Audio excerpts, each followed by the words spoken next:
अभी हम डाक बंगला चौराहा पे हैं और अभी लगभग 2 घंटा से आंदोलन जारी है। सीटेड बीटेड क्वालिफाइड स्टूडेंटों का अभी भी आंदोलन जारी है। कब तक रहेगा इसका कोई संभावना नहीं है। सरकार की आला अधिकारी कलेक्ट्रेट से जो लोग आए हैं और तमाम स्टूडेंटों के बीच वहां अगर आप देखेंगे विजुअल दिखलाइएगा तो वार्तालाप हो रही है। सरकार के आला अधिकारी आए हैं, कुछ अधिकारी आए हैं जो कि कलेक्ट्रेट से आए हुए हैं, इंस्पेक्टर साहब आए हुए हैं, दरोगा जी आए हुए हैं, असिस्टेंट दरोगा साहब तमाम प्रकार के आ रहे हैं, पूरे दलबल के साथ आए हुए हैं। पीछे देखिए दिखाइएगा तो पूरे दलबल हेलमेट वेलमेट लगा कर आए हुए हैं। हम लोग बात करेंगे कुछ स्टूडेंट से फिर से एक बार कि 2-3 घंटा से रेगुलरली चल रहा है आंदोलन। आगे आप लोग की कुछ है क्या सर की जो आप बात कर सकते? चलिए भैया नहीं बात करते हैं। कोई अधिकारी अभी नहीं बतिया सकते इसलिए क्योंकि भैया ऊपर से जब तक कोई अधिकारी ऊपर के उपली आला अधिकारी जब तक कुछ नहीं बोलेंगे तब तक ये लोग क्या बोलेंगे। बात तो सही है। कुछ स्टूडेंट से बात करेंगे। 2-3 घंटा से आप लोग रोड ब्लॉक करके रखे हुए हैं। एक तरफ गुलाब दे रहे हैं जी, गुलाब दे रहे हैं क्या कि शिक्षा मंत्री चंद्रशेखर बाबू कहते हैं जो प्यार मोहब्बत फैलाना है और प्यार मोहब्बत गुलाब अब हम लोग इसलिए लेकर के आए हैं क्या कि प्रशासन के द्वारा हम लोगों को लाठी चलवा दिया जाता है, इसलिए हम लोग गुलाब से सम्मानित करेंगे। गुलाब से एकदम सम्मानित करना है। हाँ, हम लोगों को गुलाब से सम्मान। भैया एक तरफ प्यार का इजहार कर रहे हैं, एक तरफ विरोध भी कर रहे हैं, क्या मतलब? देखिए हमारे जो शिक्षा मंत्री हैं वो कहते हैं प्यार फैलाओ, सौहार्द फैलाओ और नफरत भगाओ। इसी कारण हम लोग उनको गुलाब देकर और प्यार और सौहार्द फैलाना चाहते हैं। बदले में वो हमें 7वां चरण विज्ञप्ति दे दे और हमारी ज्वाइनिंग करा दें। बस इतना ही मांग है कि हमारी 7वां चरण विज्ञप्ति दे दे और हमें ज्वाइनिंग करा दें। हम लोग 4 साल से भटक रहे हैं और हमारे घर की दयनीय स्थिति यह है कि भूखमरी की स्थिति है सर। और हम अपना बीएड किए थे वो ब्याज के पैसे पर किए थे, जिसके वजह से आर्थिक बोझ पड़ रहा है काफ़ी ज़्यादा और हम उसके शिकार हो रहे हैं। कृपया हम लोग भारतीय राष्ट्र ध्वज लेकर भी आए हुए हैं। एक मिनट दीजिएगा। झंडा लेकर आए हुए हैं।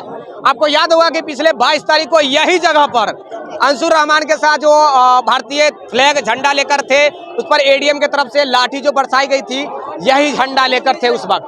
और आज फिर से स्टूडेंट हाथ में झंडा लेकर यहाँ पे कुछ स्टूडेंट आए हुए हैं और एक तरफ प्यार भी इजहार कर रहे हैं गुलाब देकर, तो दूसरी तरफ सरकार से विद्रोह भी कर रहे हैं, सरकार के विरोध भी कर रहे हैं।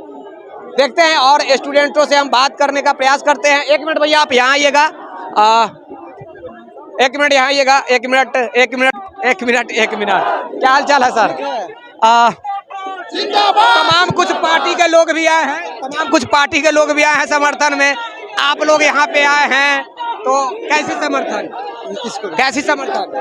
हम लोग तमाम छात्रों के समर्थन में आए हैं और बिहार के माननीय मुख्यमंत्री जी का जो तेजस्वी यादव जी कहे थे कि हम जैसे ही सत्ता में आएंगे 10 लाख नौजवान को पहली कलम से हम नौकरी देंगे, लेकिन हम भारत प्रगति पार्टी के तरफ से तमाम छात्रों का जो मांग है ये जायज है और इसके लिए हम लोग छात्रों के साथ हैं। क्या तेजस्वी यादव की सारे मांग फ्लॉप होते नजर आ रही है? ये तेजस्वी और नीतीश में अब कोई फर्क ही नहीं रह गया है। बता देंगे, तख्ता पलट देंगे हम लोग। क्योंकि पुराने लोगों को जो नौकरी पर ऑलरेडी पहले से थे उन लोगों को बुला करके पत्र बांटा जा रहा है और ये ढोंग रचाया जा रहा है जिसको विज्ञप्ति क्या 1 मिनट कूटनी की तरह फिर पूरे बिहार से उनको बर्खास्त करना है? हर हाल में बर्खास्त करना है।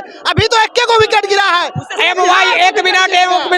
एम समीकरण पे महागठबंधन चलती है। आप तो हमें लग रहा है कि एम समीकरण वाले हैं।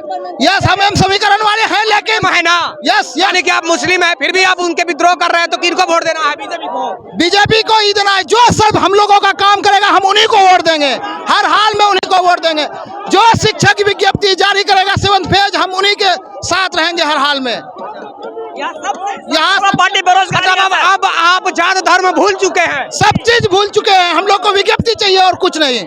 एक धर्म हम लोग का बेरोजगारी है।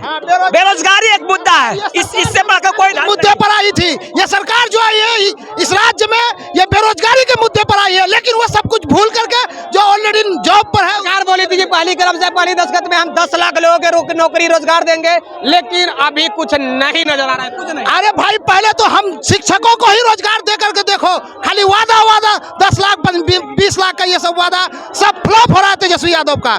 कुछ वादा उसका सही नहीं हो रहा आज तक। कुछ सही नहीं है, कुछ भी सही नहीं हो रहा अभी तक इसका। सिर्फ पेपर पर नौकरी मिल रहा है, जेन्युइन पर कोई एक भी नौकरी नहीं मिला रहा। कुछ नहीं उतरा है, धरातल पे कुछ नहीं उतरा है, सिर्फ कागज और कलम पे उतर रहा है, धरातल पे कुछ नहीं है। धरातल पे आज तक एक भी नौकरी नहीं मिली है किसी को, लेकिन कागज कलम पे बहुत सारा विज्ञप्ति बांटा गया, बहुत सारा जॉब बांटा गया है। कागज पर बिहार में नौकरी मिल रहा है, लेकिन जमीनी स्तर पर एक भी नौकरी नहीं है। एक मिनट बताइएगा, आपका पार्टी का नाम क्या है? भारत प्रगति पार्टी जो है।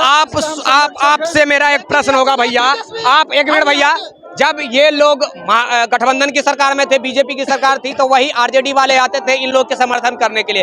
आज आप आए हैं, आपके पार्टी वाले बाद में पता चलेगा कि जब उनकी कभी कुछ पोस्ट बढ़ गई है, पद बढ़ गई है, तो अभी इसी प्रकार से लात मारने का प्रयास न करेगी। हम लोग ऐसी नहीं है, हम लोग छात्र हैं, युवा हैं, और युवा के हित के लिए हम लड़ाई लड़ रहे हैं। तेजस्वी यादव भी यही बोला करते थे भैया। देखिए तेजस्वी यादव जी है, वो तेजस्वी यादव जी झूठा बन गए हैं। वो मुख्यमंत्री नहीं है, वो नीतीश कुमार मुख्यमंत्री है, और मुख्यमंत्री जी को देख रहे हैं कि उनको सत्ता है, उनको मुख्यमंत्री नहीं प्रधानमंत्री बनना चाह रहे हैं।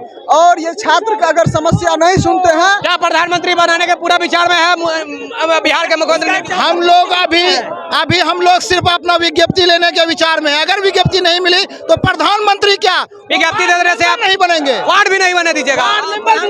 हम लोग कम से कम चाहते हैं कि कम से कम हम लोग की कट ऑफ डेट भी जारी कर दे, ताकि हम लोग सेफ जोन में चले जाएंगे, क्योंकि नया अभ्यर्थी इसमें आ रहे हैं और उनका कट ऑफ बहुत हाई मार्क्स है। क्योंकि हम लोग 2019 से लगातार विगत 4 वर्षों से हम लोग आंदोलनरत हैं, मगर यहाँ के हमारे पुलिस अधीक्षक जो भी हैं वो कह रहे हैं डेडिकेशन टीम 5 मिल करके चलिए, लेकिन हम लोग को उन लोगों पे भरोसा बिल्कुल नहीं है, क्योंकि हम लोग को 4 साल से ऐसे ही आश्वासन पे आश्वासन मिल रहा है। 4 साल से आप लोग को डेलीगेशन टीम ही आ रही है, लेकिन कोई रिजल्ट नहीं धरातल पर हम लोग यही ना कहना? हाँ, यही कहना है, लेकिन अभी तक कुछ भी देखने को नहीं मिला है।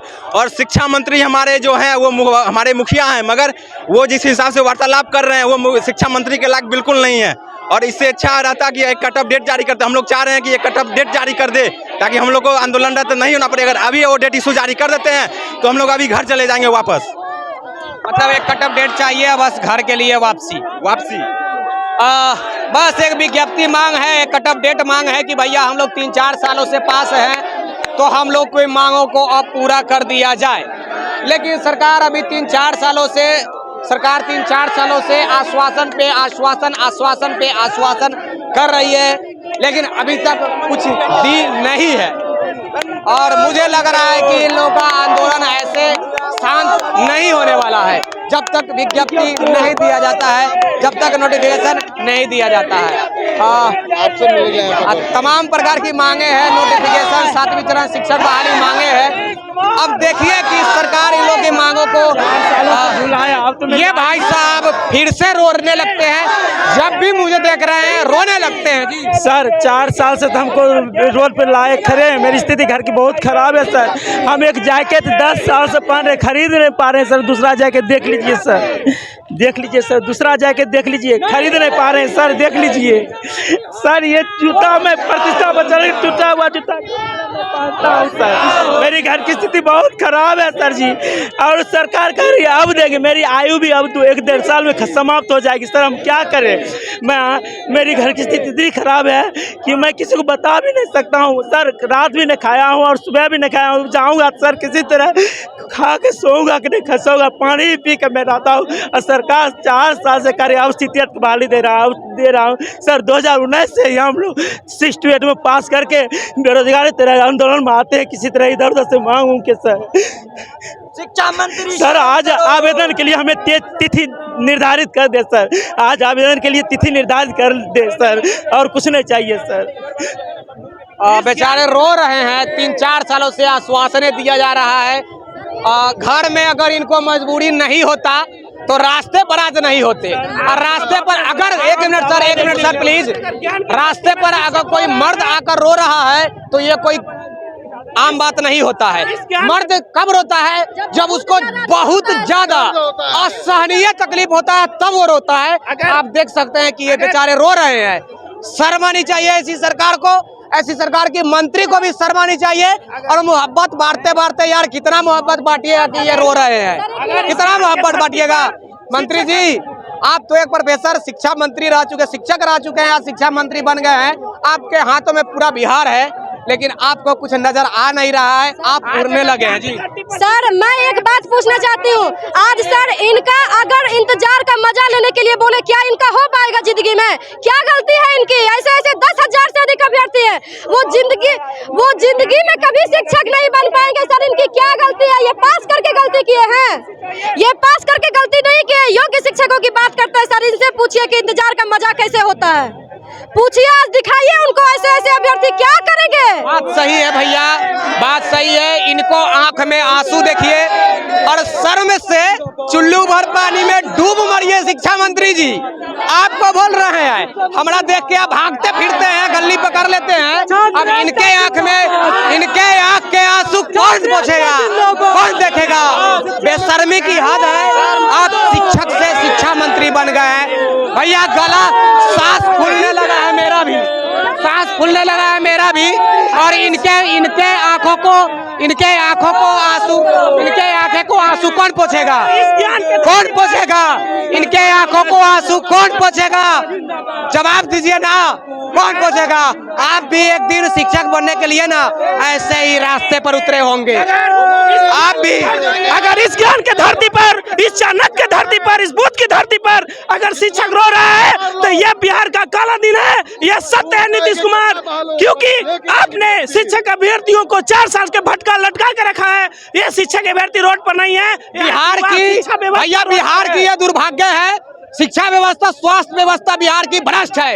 लेकिन शिक्षा मंत्री और स्वास्थ्य मंत्री आए हैं तो कभी कल तो अपना दौड़ जाते हैं, लेकिन शिक्षा मंत्री इतना सुस्त चुन के ला दिए हैं कि वो घर से भी निकलते हैं ना तो देखते हैं पत्रकार कहीं गेटवा पर खड़ा ना है, कहीं जवाब ना उनको देना पड़ जाए। किसी को जवाब नहीं देते हैं भैया, वो हमको भी जवाब नहीं देते। जब हम प्रश्न करने आते हैं तो हाथ जोड़कर निकल जाते हैं। ऐसे शिक्षा मंत्री बनता है। शिक्षा मंत्री का मतलब है कि आप सामने वाले से बात करें। आप प्रोफेसर रह चुके हैं ना, मतलब लेक्चर रह चुके हैं। लेक्चर ऐसे होता है, आप 500 स्टूडेंट को बैठा के कभी लेक्चर दिए होंगे, यही लेक्चर का काम है भैया। आप हवा में उड़ने लगे हैं शिक्षा मंत्री बनने के बाद। तमाम प्रकार की मांग है शिक्षक अभ्यर्थियों का, सीटेड बीटेड क्वालिफाइड स्टूडेंटों का विज्ञप्ति, नोटिफिकेशन या फिर एक कट ऑफ डेट जारी कर दिया जाए। मेरा भी सांस फूलने लगा है, बोलते बोलते मैं ज्यादा नहीं बोल सकता और माफी चाहूंगा अगर मैं बहुत कम बोला हूँ तो। कैमरामैन राजेश राज के साथ मैं विक्की गोयल, और यही कहूंगा वीडियो को पूरा भारत में फैलाइए, पूरा भारत में दिखलाइए कि आपके बिहार में क्या चल रहा है। वायरल करने का आपका काम। धन्यवाद, जय हिंद।